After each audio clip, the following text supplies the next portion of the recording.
Kdor je bogat, naj dela tako, da bo njegovo bogastvo služilo skupnemu dobremu. Obilje dobrin, uporabljenih na sebičen način, je žalostno, odvzema upanje in je izvor vseh oblik pokvarjenosti. Današnja papeževa homilija med jutranjo mašo v kapeli doma svete Marte je bila razlaga evangeljskega odlomka o bogatem mladeniču, ki sreča Jezusa.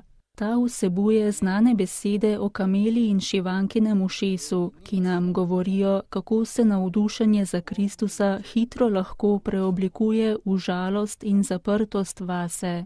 Mladenič je namreč hotel hoditi za Jezusom in mu je zagotovil, da se je vedno držal zapovedi, a njegovo razpoloženje in drža sta se povsem spremenila, ko mu je učitelj povedal, kaj je zadnji korak, ki mu manjka. Prodati vse dobrine, jih dati ubogim in šele nato priti in hoditi za njim.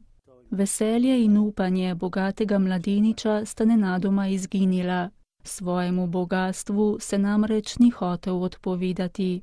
L'attaccamento alle ricchezze è l'inizio di ogni genere di corruzione. Navezanost na bogatstvo je začetek vseh vrst pokvarjenosti. Osebne pokvarjenosti, pokvarjenosti poslov, tudi majhne trgovske pokvarjenosti tistih, ki od prave teže odvzamejo 50 dekagramov, politične pokvarjenosti, pokvarjenosti pri vzgoji.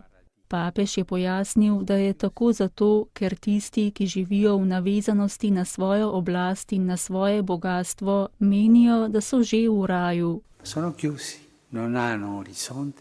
So zaprti, nimajo obzorja, nimajo upanja, a na koncu bodo morali vse zapustiti.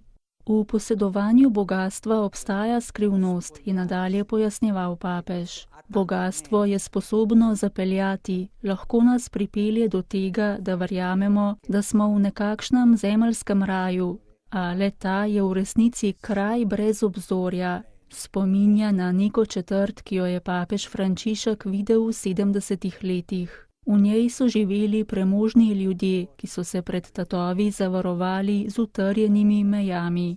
Živeti brez obzorja predstavlja sterilno življenje. Živeti brez upanja predstavlja žalostno življenje. Navezanost na bogatstvo nas naredi žalostne in sterilne. Pravim navezanost in ne dobro upravljanje z dobrinami, kajti bogatstvo je namenjeno skupnemu dobremu vseh.